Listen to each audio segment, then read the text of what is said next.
हाथ गरम आहे।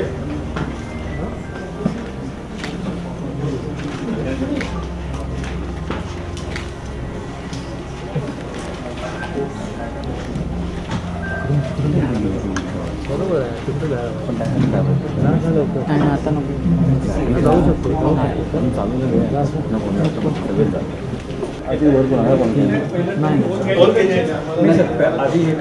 आतमध्ये फॉर्म एक कमी व्हावं सध्या सर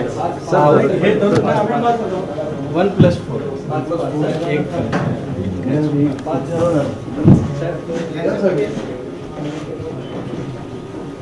एक जरा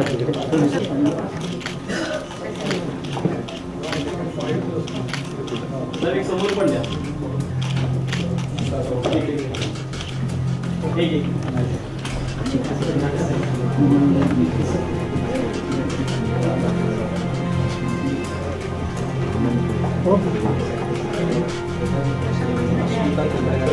मी खरं तर सुरुवातीलाच राज्याचे सन्माननीय मुख्यमंत्री आदरणीय देवेंद्र फडणवीस साहेब, उपमुख्यमंत्री आदरणीय एकनाथजी शिंदे साहेब, आदरणीय उपमुख्यमंत्री आमच्या राष्ट्रीय अध्यक्षा सुनेत्रा काकी पवार असतील, भारतीय जनता पक्षाचे सन्माननीय प्रदेशाध्यक्ष रवींद्र चव्हाण साहेब असतील, आदरणीय तटकरे साहेब असतील, त्याचबरोबर शिवसेनेचे जे समन्वयक मंत्री आहेत मग उदय सामंत साहेब आहेत, इतर सर्व भरत शेठ गोगावले असतील, सगळेच या सगळ्यांचेच या निमित्ताने मी आभार मानेन की महायुतीचे उमेदवार म्हणून आदरणीय राणेसाहेबांचा सुद्धा मी आवर्जून उल्लेख करीन की त्यांनी सगळ्यांनीच आज अनिकेतभाई तटकरे यांचा उमेदवारी अर्ज महायुतीचे उमेदवार म्हणून दाखल करत असताना त्यांना आशीर्वाद दिले।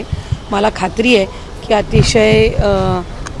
अतिशय यशस्वीरित्या ही निवडणूक प्रक्रिया पार पडेल आणि या निमित्ताने जे या निवडणुकीतले सर्व मतदार बंधू भगिनी आहेत यांनाही स्थानिक स्वराज्य संस्थेचे सर्व प्रतिनिधी असतात यांची आम्ही जे महायुतीचे सर्व आहेत यांचेही आम्ही आभार मानतो की त्यांनी या उमेदवारीचा अर्ज दाखल करत असताना आज आम्हाला सगळ्यांनाच आणि उमेदवार म्हणून अनिकेतभाईंना आशीर्वाद आणि पाठबळ देण्यासाठी उपस्थित राहिले। काही अर्ज जे आहेत ते बाद झालेले पाहायला मिळतात,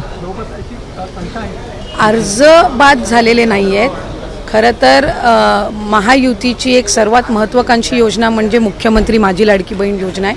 याची KYCची प्रक्रिया ही साधारणपणे गेल्या वर्षी ऑगस्ट महिन्यामध्ये सुरू झाली होती आणि त्याला पहिल्या सुरुवातीच्या ह्याच्यामध्ये जवळपास 3 महिन्याचा कालावधी देण्यात आला होता, मग वाढवून आणखीन 2 महिने दिला, आणखीन 2 महिने त्याच्यामध्ये वाढ झाली आणि असा 8-10 महिन्यांचा कालावधी हा KYCसाठी दिला होता। आणि ही KYC प्रक्रिया ही फक्त ह्या लाडकी बहीण योजनेमध्ये नाही आहे, तर ज्या राज्याच्या डायरेक्ट बँक ट्रान्सफरच्या योजना आहेत म्हणजे DBTच्या योजना आहेत ह्या सगळ्यांमध्ये KYC प्रक्रिया केली जात असते। आणि हा जो 80 लाखाचा आकडा आहे हा फक्त KYCचा नाही, यात KYCचे काही महिला असतील ज्यांनी KYC केलेली नसेल इतक्या मुदतीत सुद्धा तेही आहेत।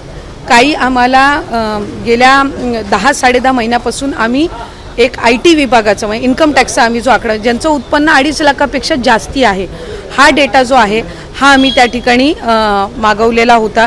त्याला साधारणपणे 10-11 महिन्याचा कालावधी गेला, तर त्या जवळपास एक 11-11.5-12 लाख हा तो डेटा याच्यामध्ये 80 लाखामध्ये समावेश आहे।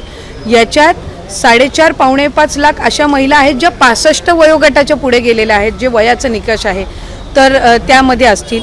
त्याच्यानंतर याच्यात सरकारी कर्मचारी ज्यांनी लाभ घेतला होता ते काही हजारांमध्ये होते, 14,000-14,500 हजार असतील, त्यांच्याकडून वसुली जी आहे ही गेल्या 8 महिन्यापासूनच सुरू आहे, त्याच्यामुळे ते याच्यामध्ये आहेत। तर अशा पद्धतीनं काही नमो शेतकरीचे आहेत जे नमो शेतकरीचाही लाभ घेत होते याचाही घेत होते, तर अशा पद्धतीनं ते साधारणपणे हा आकडा आहे।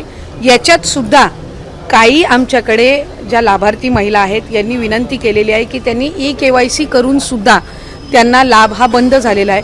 आम्ही त्याची फेर तपासणी करत आहोत जेणेकरून कुठलीही महिला जिनी KYC केलेली असेल ती लाभापासून वंचित राहता कामा नये।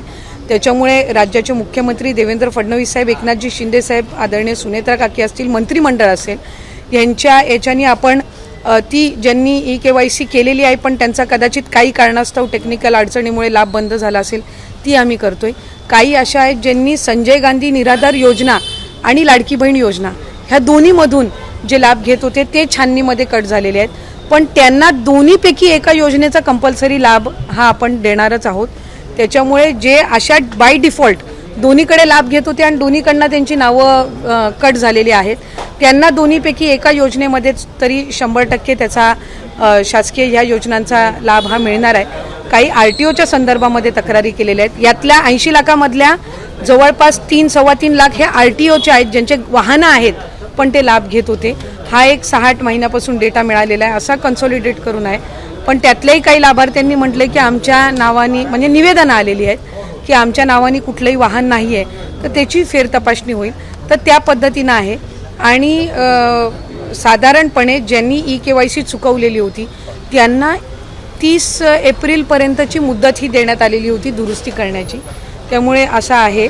आणि अजूनसुद्धा फेब्रुवारी-मार्च महिन्याचा लाभ हा आम्ही गेल्या आठवड्यापासून वितरित करायला सुरुवात केली आहे. त्यामुळे हा आकडा किती असेल म्हणजे वितरित केल्यानंतर हा 7-8 दिवसाच्या कालावधीमध्ये लक्षात येईल.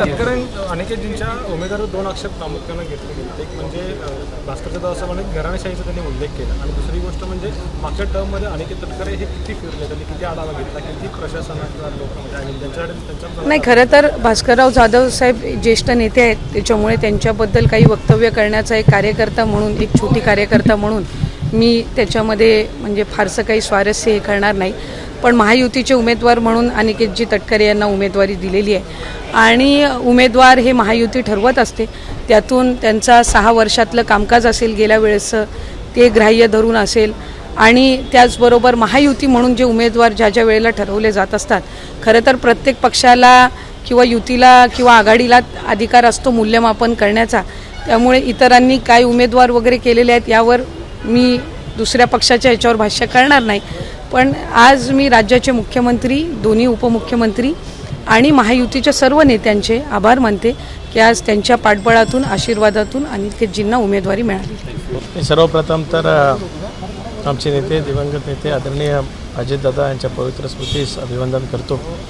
राज्याचे लोकप्रिय मुख्यमंत्री एकनाथराव आदरणीय देवेंद्रजी असतील, आदरणीय उपमुख्यमंत्री एकनाथराव शिंदेसाहेब असतील, आमच्या नेत्या राष्ट्रीय अध्यक्ष उपमुख्यमंत्री सुनेत्रा काकी असतील, त्याचबरोबर भारतीय जनता पक्षाचे प्रदेशचे अध्यक्ष रवींद्रजी चव्हाणसाहेब असतील, माननीय तटकरे साहेब असतील, राणेसाहेब असतील, या सर्व वरिष्ठ नेत्यांचे मनापासून आभार व्यक्त करतो की त्यांनी माझ्यावर आज हा विश्वास टाकला आणि फक्त राष्ट्रवादीच नाही तर महायुती म्हणून मला त्या ठिकाणी उमेदवारी दिली. त्याबद्दल मनपूर्वक मी सर्व नेते मंडळीचा आभार व्यक्त करतो. त्यांच्या कन्याने देखील अपक्ष अर्ज भरलेला आहे, कुठेतरी महायुतीचं पाहायला मिळते. मी त्या बाबतीत अधिक बोलू इच्छित नाही. वरिष्ठ नेते मंडळी हे त्याच्या बाबतीतलं निर्णय त्या ठिकाणी घेतील.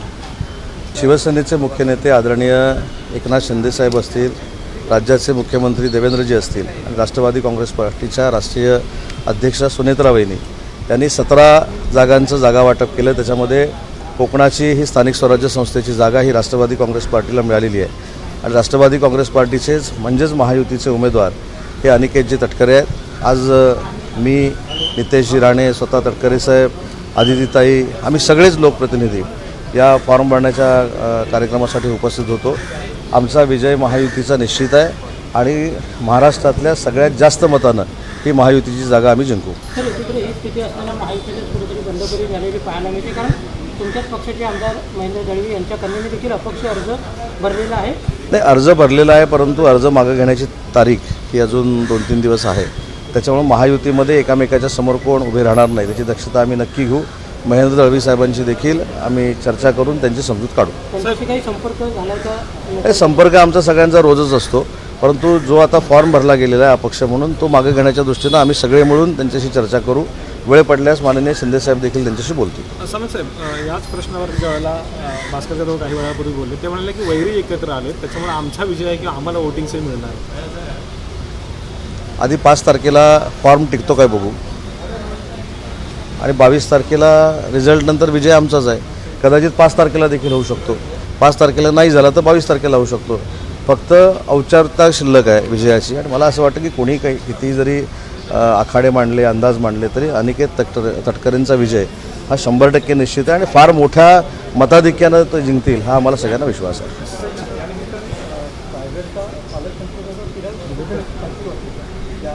नाही, तिढा सुटण्यापेक्षा तिढा भविष्यामध्ये निर्माण होऊ नये यासाठी आम्ही सगळे पुढाकार घेणार आहोत. आधी ही निवडणूक होऊ दे आणि निवडणुकीनंतर जसा निवडणुकीचा रिझल्ट चांगला लागेल तसा महायुतीच्या प्रत्येक गोष्टीचा रिझल्ट चांगला लागलेला आपल्याला दिसेल.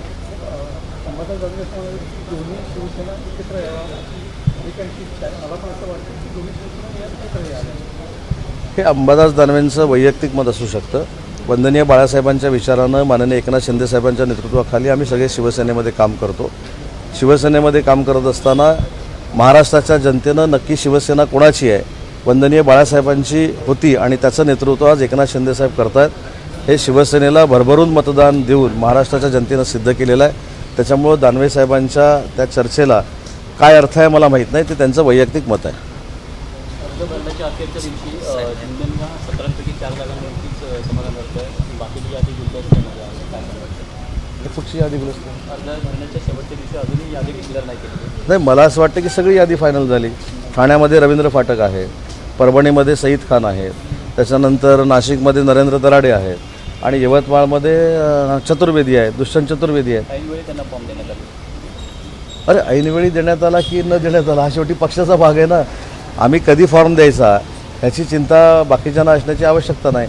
फॉर्म भरायच्या अगोदर आम्ही उमेदवारी जाहीर केली हे महत्त्वाचं आहे. एबीपी माझा, उघडा डोळे बघा नीट.